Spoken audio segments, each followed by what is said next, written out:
orang berpikir, kamar anak kecil, ya wajar sempit. Padahal bukan soal luas, tapi cara ruang itu dipakai. Kamar 3x3 bisa terasa lapang kalau furniture-nya tepat.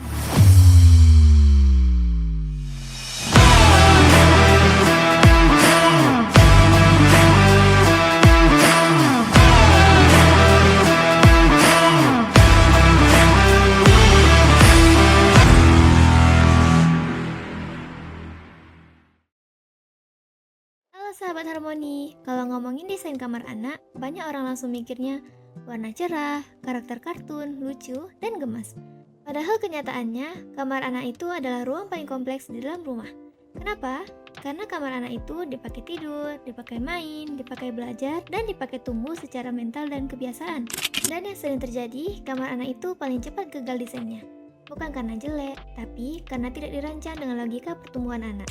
Di video ini kita bakal bahas tips desain kamar anak secara lengkap, dari yang kelihatan sepele sampai yang sering banget bikin orang tua nyesel belakangan. Yang pertama, desain kamar anak harus berpikir jangka panjang. Kesalahan paling fatal, mendesain kamar anak seperti dekorasi ulang tahun, lucu sekarang tapi tidak relevan tahun depan. Anak tumbuh cepat, dalam 3-5 tahun kebutuhan ruangnya berubah total. Tips desain, yang pertama, hindari tema terlalu spesifik seperti kartun, karakter tertentu. 2. Pilih konsep dasar netral. 3. Biarkan aksesoris yang berubah, bukan struktur ruangannya. Contoh nyata, ganti spray lebih murah daripada ganti lemari. Ganti poster lebih gampang daripada bongkar dinding. Desain yang baik itu adaptif, bukan kaku. Yang kedua, ukuran kamar tidak sama dengan kualitas kamar. Banyak orang berpikir, kamar anak kecil, ya wajar sempit. Padahal bukan soal luas, tapi cara ruang itu dipakai. Kamar 3x3 bisa terasa lapang kalau furniture-nya tepat. Tips praktis, hindari lemari terlalu dalam, gunakan furniture vertikal, sisakan area lantai kosong minimal 40%. Anak butuh lantai kosong lebih dari orang dewasa. Yang ketiga, keamanan bukan opsi, tapi syarat. Ini bagian yang sering diremehkan. Kamar anak itu banyak gerak, banyak eksplorasi, minim rasa takut.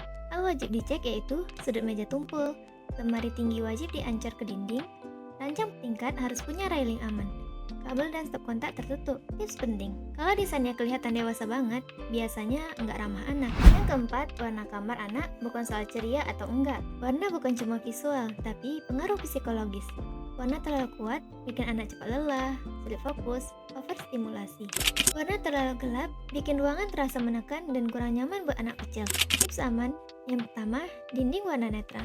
Yang kedua, warna cerah sebagai aksen. Yang ketiga, hindari motif besar di semua sisi. Ini bikin kamar awet dipakai, gampang diubah, nggak bikin pusing mata. Yang kelima, zonasi adalah kunci anak lebih teratur. Zonasi bukan buat gaya-gayaan, tapi buat membentuk kebiasaan. Minimal ada zona tidur, zona belajar, dan zona bermain. Kesalahan umum yaitu meja belajar menghadap kasur, mainan dekat tempat tidur, dan semua aktivitas bercampur. Efek zonasi yang benar yaitu anak lebih fokus, lebih cepat rapi, dan paham fungsi ruang. Tanpa disuruh pun anak belajar struktur. Yang keenam, pencahayaan sering salah kaprah. Satu lampu tengah itu standar rumah lama, bukan standar kebutuhan anak. Idealnya, lampu utama merata, lampu belajar fokus, lampu tidur redup. Tips penting yaitu hindari lampu terlalu dingin di malam hari, gunakan warm light menjelang tidur. Pencahayaan salah bisa ganggu kualitas tidur anak. Ini sering diremehkan, padahal dampaknya besar. Yang ketujuh, furniture harus mendukung kemandirian. Furniture yang terlalu tinggi bikin anak bergantung ke orang tua, malas rapi, dan gak mandiri. Tipsnya, rak mainan setinggi anak, lemari dengan handle rendah, meja belajar sesuai postur. Desain yang baik itu mendidik tanpa menggurui. Yang kedelapan, sistem penyimpanan harus super sederhana. Anak nggak akan rapi kalau sistemnya ribet. Sahkan mainan aktif, buku, dan alat sekolah. Gunakan box besar, label visual, dan penyimpanan tertutup. Semakin simpel, semakin dipakai. 9. Jangan kebanyakan isi. Kesalahan orang tua, semua barang penting dimasukin ke kamar anak. Padahal, anak butuh ruang gerak. Ruang kosong itu sehat, kamar terlalu penuh bikin stres. Ingat, ruang kosong bukan sia-sia, tapi ruang untuk tumbuh. 10. Kamar anak itu bukan sekali jadi. Desain kamar anak itu proses, boleh berubah, berkembang, dan disesuaikan. Jangan kejar sempurna, kejar relevan dan aman. Yang ke-11, libatkan anak dalam desain. Ini penting banget dan sering diremehkan. Banyak orang tua takut melibatkan anak dalam desain kamar karena mikirnya nanti minta warna aneh-aneh. Nanti maunya kartun terus, anak akan belum ngerti desain. Padahal justru disinilah nilai terbesar desain kamar anak. Kenapa anak harus dilibatkan? Karena kamar anak bukan kamar pajangan, tapi ruang personal pertama dalam hidup mereka. Saat anak dilibatkan, mereka merasa dihargai, muncul rasa memiliki, lebih betah di kamar, dan lebih bertanggung jawab menjaga ruangannya. Dan ini bukan teori, tapi efek nyata di kehidupan sehari-hari. Tapi, melibatkan anak itu bukan berarti anak pegang kendali penuh. Ini yang sering salah kaprah. Salah kalau semua pilihan diserahkan kepada anak. Anak bebas pilih warna ekstrim, tema karakter dipakai permanen. Benar kalau orang tua tetap pegang konsep dasar, anak dilibatkan di pilihan kecil dan aman, dan desain tetap rasional dan jangka panjang. Prinsipnya, orang tua mengatur struktur, anak mengisi preferensi. Cara melibatkan anak yang tepat yaitu 1. Pilihan terbatas bukan bebas total. Jangan tanya, kamu mau kamar warna apa? Tapi tanyakan, kamu lebih suka biru atau hijau? Mau tema alam atau luar angkasa? Dengan pilihan terbatas, anak tetap merasa memilih, desain tetap terkontrol dan tidak chaos. Yang kedua, libatkan di elemen yang mudah diganti. Contohnya, spray, gorden, dekor dinding, lampu meja, dan karpet. Jangan libatkan anak di warna dinding utama, bentuk lemari permanen, dan layout struktural. Karena selera anak berubah, tapi bangunan itu mahal kalau diubah. Yang ketiga, dengarkan alasan anak, bukan cuma pilihannya. Kadang anak bilang, aku mau warna merah, bukan karena suka merah, tapi karena merah kelihatan berani, merah bikin semangat, dan merah kelihatan keren. Dari sini, orang tua bisa terjemahkan ke aksen, bukan ke seluruh ruangan. Desainer yang baik itu penerjemah keinginan, bukan tukang urut. Dampak psikologis pada anak yang dilibatkan. Anak yang dilibatkan dalam desain kamarnya lebih jarang mengeluh bosan, lebih mau beres-beres, lebih betah belajar di kamar, dan merasa kamarnya punya dia. Ini bentuk rasa tanggung jawab, kepercayaan diri, dan kemandirian sejak kecil. Kamar anak adalah latihan awal pengelola ruang pribadi. Kesalahan fatal yang harus dihindari. Kamar anak 100% selera orang tua.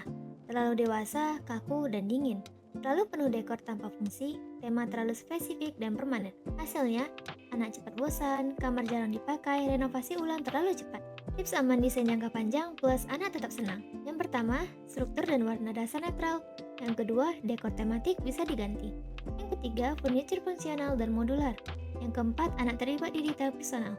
Dengan cara ini, anak merasa punya ruang sendiri, orang tua nggak stres ganti desain, kamar tetap relevan bertahun-tahun. Intinya di poin ini, desain kamar anak yang baik bukan yang paling lucu, tapi yang membuat anak betah, mandiri, dan berkembang. Dan itu tidak mungkin tercapai kalau anak sama sekali tidak dilibatkan. Sahabat Harmoni, kalau dari awal sampai akhir kita bahas satu hal yang bisa ditarik kesimpulan. Desain kamar anak itu bukan soal cantik atau lucu, tapi soal bagaimana ruang itu melindungi anak, bagaimana ruang itu mendukung tumbuh kembang, dan bagaimana ruang itu ikut membentuk kebiasaan baik sejak kecil. Kamar anak yang baik tidak harus mahal, tidak harus penuh dekor, dan tidak harus selalu ikut tren. Yang penting, aman, nyaman, fleksibel, dan relevan untuk jangka panjang. Kalau desainnya benar, anak lebih betah di kamar, lebih fokus belajar, lebih mandiri merapikan barang, dan orang tua tidak perlu bolak-balik renovasi. Ingat sahabat Harmoni, anak akan tumbuh, seleranya akan berubah, kebutuhannya akan berkembang. Dan kamar anak yang baik adalah kamar yang siap mengikuti perubahan, bukan memaksakan bentuk yang kaku. Jadi, sebelum kamu memutuskan warna dinding, bentuk lemari, tema kamar, atau furniture permanen, tanya dulu ke diri sendiri, apakah kamar ini masih masuk akal dipakai anak saya 5 tahun ke depan? Kalau jawabannya ragu, berarti desainnya perlu dipikirkan ulang. Karena rumah yang baik bukan yang paling mewah, tapi yang paling mengerti penghuninya. Dan kamar anak adalah ruang pertama di mana anak belajar mengenal privasi, tanggung jawab, dan rasa memiliki. Kalau kamu sekarang lagi bangun rumah, lagi renovasi, atau lagi bingung menata kamar anak, jangan asal ikut tren, jangan asal tiru dari media sosial. Diskusikan, rencanakan, dan sesuaikan dengan kebutuhan anak dan keluarga. Karena desain yang baik itu bukan soal gaya, tapi soal dampak jangka panjang. Terima kasih sudah menonton sampai akhir, sahabat Harmoni. Kalau konten ini bermanfaat, jangan lupa like, komen, dan subscribe. Sampai jumpa di video selanjutnya.